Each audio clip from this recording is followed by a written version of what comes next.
La Première Guerre mondiale, un conflit d'une ampleur et d'une brutalité sans précédent, a éclaté à l'été 1914. Elle a brisé la paix fragile qui régnait en Europe depuis près d'un demi-siècle.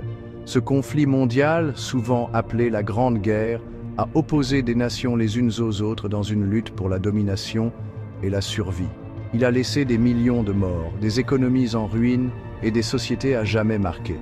Les origines de la guerre étaient complexes et multiples, issues d'un enchevêtrement de tensions politiques, économiques et sociales qui couvaient depuis des décennies. L'assassinat de l'archiduc François Ferdinand, héritier du trône austro-hongrois, le 28 juin 1914, a servi de déclencheur immédiat au conflit. Cet acte terroriste a enclenché une réaction en chaîne d'échecs diplomatiques et de mobilisation militaire qui ont plongé l'Europe dans l'abîme. Le monde a regardé avec incrédulité le continent, longtemps considéré comme un phare de la civilisation, sombré dans le chaos et le carnage. La Première Guerre mondiale a été un tournant dans l'histoire de l'humanité. Ses causes et ses conséquences continuent de façonner le monde dans lequel nous vivons aujourd'hui. Comprendre cet événement crucial est essentiel pour appréhender les complexités du XXe siècle et les forces qui continuent d'influencer les relations internationales au XXIe siècle.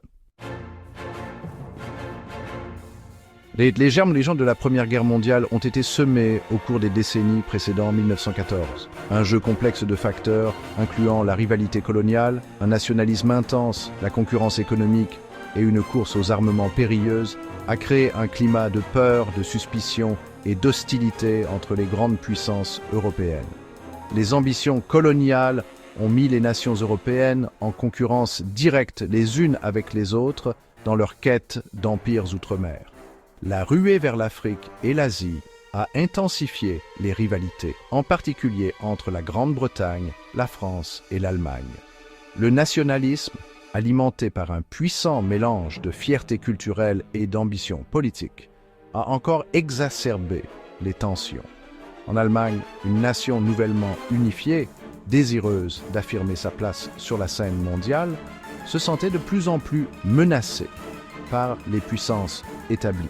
La concurrence économique, notamment dans le domaine industriel, a également joué un rôle important. L'industrialisation rapide de l'Allemagne a remis en cause la domination économique de longue date de la Grande-Bretagne, ce qui a encore tendu les relations entre les deux nations. La course à la construction d'armées et de marines toujours plus importantes et plus puissantes a alimenté une course aux armements qui a accru les inquiétudes et créé un climat de méfiance. Au début du XXe siècle, l'Europe était une poudrière prête à exploser. L'assassinat de l'archiduc François Ferdinand a fourni l'étincelle. L'assassinat de l'archiduc François Ferdinand et de son épouse, Sophie, à Sarajevo, le 28 juin 1914, par Gavrilo Princip, un nationaliste serbe, a été le catalyseur du déclenchement de la Première Guerre mondiale. L'Empire austro-hongrois, indigné par l'assassinat sur son sol, a accusé la Serbie et lui a adressé un ultimatum contenant des exigences délibérément inacceptables. La Serbie, soutenue par la Russie, a tenté de négocier, mais n'a finalement pas réussi à apaiser l'Autriche-Hongrie. Le 28 juillet 1914, l'Autriche-Hongrie a déclaré la guerre à la Serbie, déclenchant une réaction en chaîne d'événements qui allait rapidement plonger toute l'Europe dans la guerre. L'Allemagne, liée par un traité de soutien à l'Autriche-Hongrie, a déclaré la guerre à la Russie, qui avait mobilisé son armée pour soutenir la Serbie. L'Allemagne a ensuite déclaré la guerre à la France, alliée de la Russie, et a envahi la Belgique neutre pour faciliter son avancée sur Paris. La Grande-Bretagne, tenue par traité de défendre la neutralité de la Belgique, a déclaré la guerre à l'Allemagne le 4 août 1914.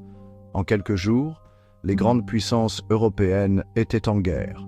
Le système complexe d'alliances qui avait été conçu pour empêcher la guerre avait au contraire servi à accélérer son déclenchement.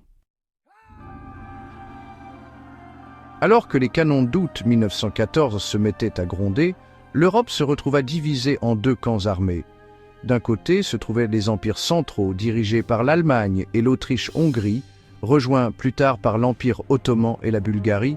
De l'autre côté se trouvaient les puissances alliées, initialement composées de la France, de la Russie et de la Grande-Bretagne, rejointes plus tard par l'Italie, le Japon et les États-Unis. Les alliances, forgées dans les années précédant la guerre, ont dicté l'alignement des nations et façonné le cours du conflit. L'Allemagne, craignant une guerre sur deux fronts contre la France et la Russie, avait conçu le plan Schlieffen, une stratégie militaire visant à mettre la France hors de combat rapidement, avant de se tourner entièrement vers la Russie. Ce plan, cependant, reposait sur une avancée rapide à travers la Belgique neutre, une décision qui s'est finalement retournée contre elle en entraînant la Grande-Bretagne dans le conflit. Les premiers stades de la guerre ont vu une série d'avancées allemandes rapides à l'ouest, mais la victoire des Alliés à la bataille de la Marne en septembre 1914 a anéanti les espoirs d'une victoire rapide pour l'Allemagne. La guerre sur le front occidental allait bientôt s'enliser dans une impasse sanglante.